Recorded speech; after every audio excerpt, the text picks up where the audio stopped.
Living Local Carolina with Katie Turner. Local trends, shopping, dining, and more. This is Living Local Carolina.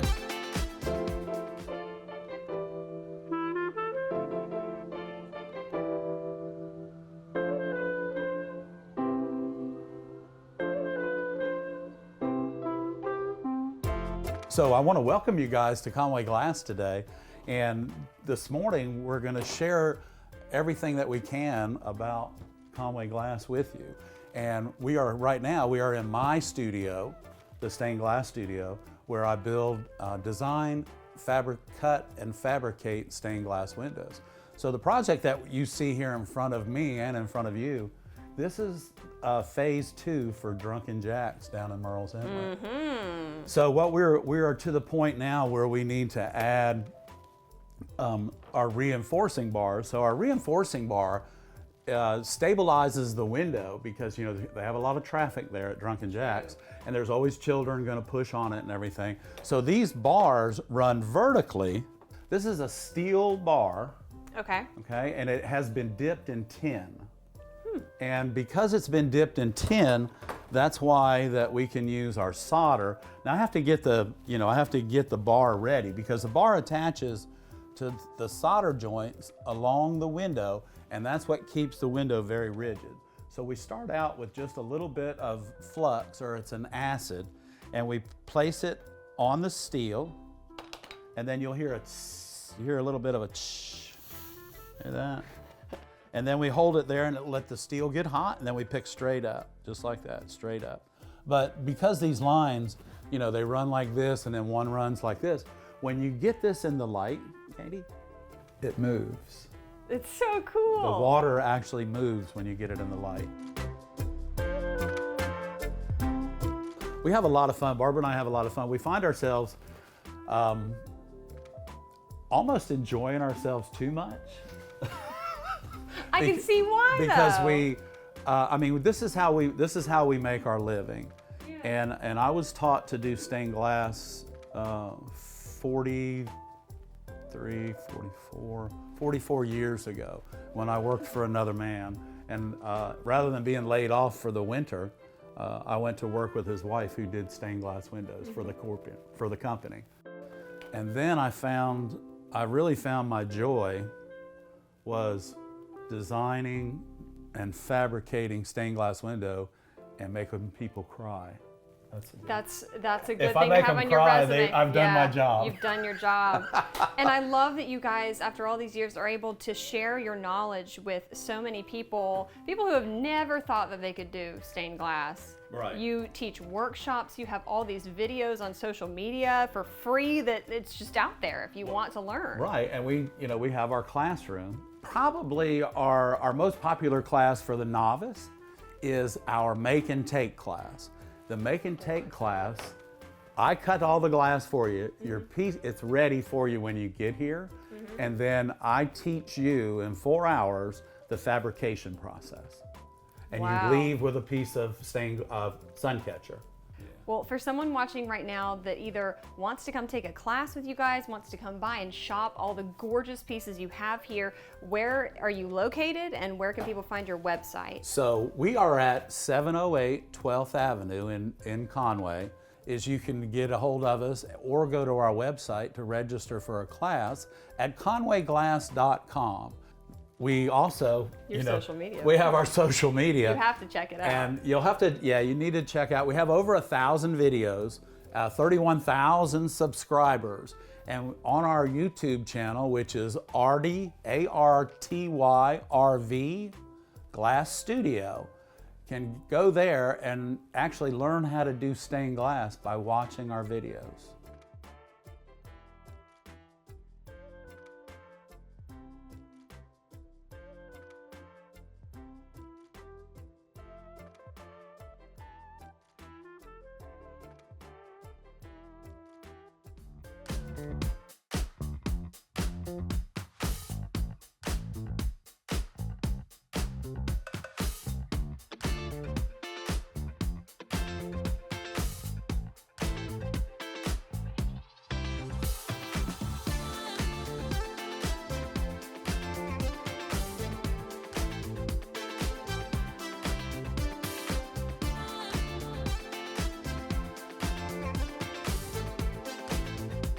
We'll be back right after this break with more Living Local Carolina.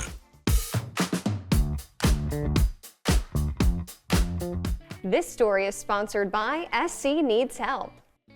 Well, thanks so much for joining us today on Living Local Carolina. Today, I have the treat of being joined in studio by Philip from SC Needs Help. How you doing, man? Hey, how are you? Thanks for having me. I'm doing great. All right, tell me all about what you guys do. This was founded in 2018, but it's really turned into something much bigger. Yeah, SC since Needs then. Help really started as helping out the flood victims.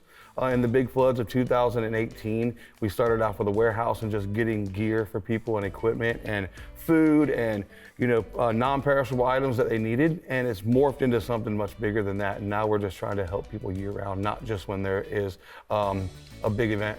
I love it. Adapting to whatever people need. Absolutely. At the given time.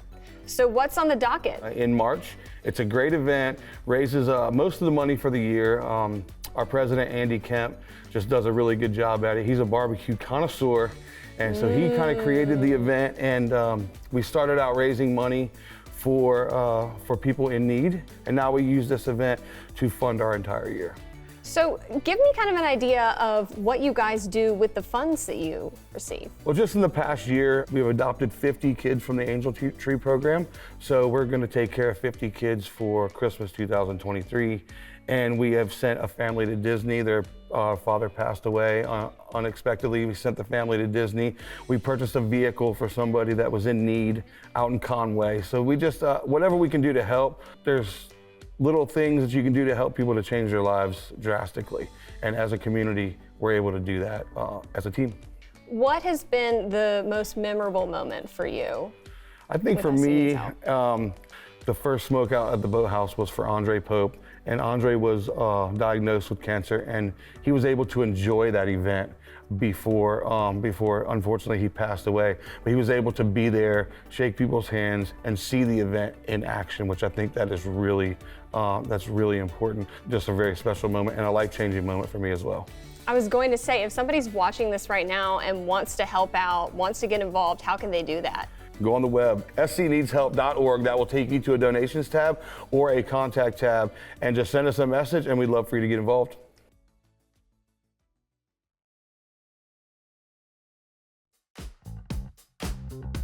This story is sponsored by Barefoot Landing. All right, so Boo Fest is coming up. I'm joined by Kim now from Barefoot Landing. I'm so excited to hear about Boo Fest because this will be my first one. Oh, this is a great event. We've been doing this for, I can't even remember how many years. And it's one of our favorite events for sure. So it's coming up on the 26th of October. It's 12 to 4, but we do have registration starting at 11. And so we're doing various contests for 3 different age groups for the kids. And then we'd have the pets at the end. And the whole day is just a lot of fun. Of course, you guys always have to include the pets. It's always fun to bring your dog out. Yes. What's the food situation? What's everybody going to be doing? Well, so it's really just, like I said, we start registration at 11 and we'll have some Halloween music, and we have a couple different entertainment types of things in between the various contests. So the first contest is the 0 or 3 and under, and that's at noon. And that'll go as long, until everybody gets their time to shine on the stage. And then the 4 to 7-year-olds will start at 1 o'clock. And then 8 to 12-year-olds are at 2 o'clock, and the pets are at 3. And so in between each contest, while the judges are tallying and doing their thing, we're going to have a fire show in one segment, and we're going to have a balloon show, and we're going to have some MCs from Alabama Theater. And somebody from the Humane Society is going to help us out on the pet contest. So it's a lot of fun. Everything's right around the stage area. And then we do have a movie that same night on the stage, Hocus Pocus. We show that every year. That'll be at 7. And so people can come grab a chair or bring your own, bring a blanket, whatever you want to do. Go get some popcorn, go get yourself some drinks, do whatever, come back and watch the movie. And then trick-or-treating is always on the 31st here from 5 to 7. So all kinds of Halloween stuff. Fun. All right. Is there anything else that you think people need to know before they come out? It's definitely a family fun time. We want the kids to just dress in. It can be scary, it can be princess, it can be superheroes. Just have a good time. That's what it's all about. This story is sponsored by Barefoot Landing.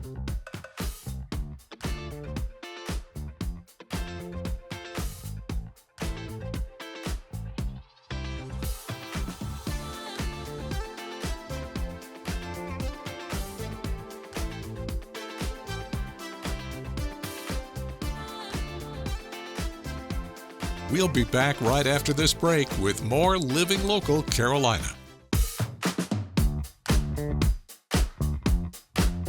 Well, thanks for joining us today on Living Local Carolina. I'm so excited to be rejoined by Quadre Stuckey. How are you doing? I'm blessed. I'm glad to be here. Nice to see you again. Thank you. Of course, of course. We've got a lot to talk about. He's obviously brought some stuff to show us today. But give me an update on what you've been doing for the last couple months. Well, I mean, life's been amazing. I've been doing my shows. I published a new book. I have new artwork. I also got engaged recently too, so that's new. That's exciting. And I'm just getting ready for what 2024 has to bring and offer. So I'm excited for that too. And one thing I know about you is you do a ton of research. Yes. So that took a lot to go into this book, huh? Yes, it is. So this is my new book right here, Gullah Paintings 3. So inside the actual book, it's an art educational book for children. In the book, I actually talk about the history of Gullah. I also talk about, the seafood culture, where we do a lot of shrimping, a lot of red rice, a lot of okra. I talk about a lot of the superstitions, like the bottle trees, the buhag, the haint blues. And I talk about the artwork, because a lot of people love my artwork. So I talk about the artwork and then the spirituality and the connections we have to Barbados and our architecture. So this is a very good book to add to your collection if you don't have a book collection. This is a good piece to start with a book collection. Mm-hmm. So for people who may not know who you are, Yes. the very few people out there, Yes. talk to me about your art, how you got into art, and where you draw inspiration from. So my art is based upon my culture, Gullah Geechee culture. And what Gullah Geechee culture is pretty much the enslaved Africans that were brought over from different parts of West Africa, the Ivory Coast and Gold Coast. They were isolated on sea islands like through the Carolinas and, like Myrtle Beach, area where we're at now. And pretty much it's just us staying closest to our West African heritage. So that's why I draw a lot of my inspiration from when it comes to like my paintings. I like to use a lot of bright, bold, tropical colors, because when you look at the work, I want you to feel excited. I want you to feel happy. I want you to feel good about yourself. And I do a lot of paintings on women because women played a big role in my life. Like, my mother, my grandmother, and my aunts. So that's like where a lot of my inspiration comes from. Also just that everyday low country lifestyle, like being by the beach, fishing, shrimping, just enjoying the scenery with a loved one. So that's where it comes from. Okay. So when you were finding inspiration for your book, doing the research, was there anything that you've learned along the way that kind of shocked you or surprised you a bit? Yeah, so there was certain things that I didn't know about certain superstitions. So for example, like we have something called like the buhag that rides you at night when you're asleep and you can't move. So really scientifically it's called when you sit there and you can't move but you're awake. Yeah, sleep paralysis. It's happened to me before. But our name for it is buhag. So that's just kind of like the translation when it comes to our culture to scientifically they're calling it sleep paralysis. So that was something, that kind of stuck out to me, showing how close those things kind of, combine and come together. I've been visited by that before. Ooh, it's pretty scary. It is. You're up, you can't move. It's like you're in a scary movie, a horror flick. Yeah. Yes. Okay, tell me about the bottle trees. I don't know the superstition behind that. So what you put blue bottle trees in your yard. The reason why is it sucks in the evil spirit. So let's say like if a hag tries to come and get you, instead of getting into the house, to put you in that paralysis, it'll actually go into the blue bottle tree and then it gets locked in there. And then when the sunlight comes out in the daytime, it'll actually burn up in the sun. And then sometimes, like, people say they hear superstition of, like, it whistling outside. That's really like the wind hitting the bottle at a certain angle, and it's sounding like the buhag was captured inside of it. Spooky. Yes. Interesting. All right, we have to talk about sweetgrass baskets, of course. Definitely. Huge, huge, huge. Yes. All across the Low Country and here in the Grand Strand. Always, yes. So I had to bring in one of sweetgrass Beautiful. baskets. Yes. Beautiful. So what the sweetgrass basket actually consists of is sweetgrass, bulrush, pine needle, and then it's an old West African sewing tradition that we still carry today. And if you can notice, each sweetgrass has its own specific pattern and design on it. And then it was used traditionally to transport rice, fruits, vegetables, and sometimes sewn tight enough it could transport and hold water. Because they're very strong.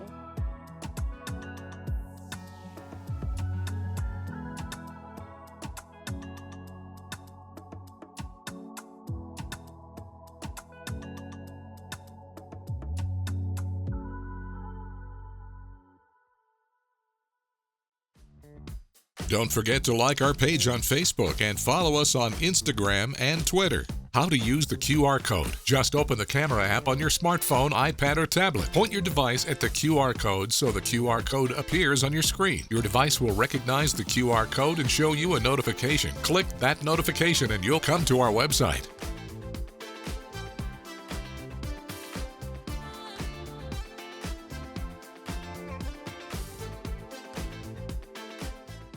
Living Local Carolina, weekday mornings at 9:30 on WBTW News 13.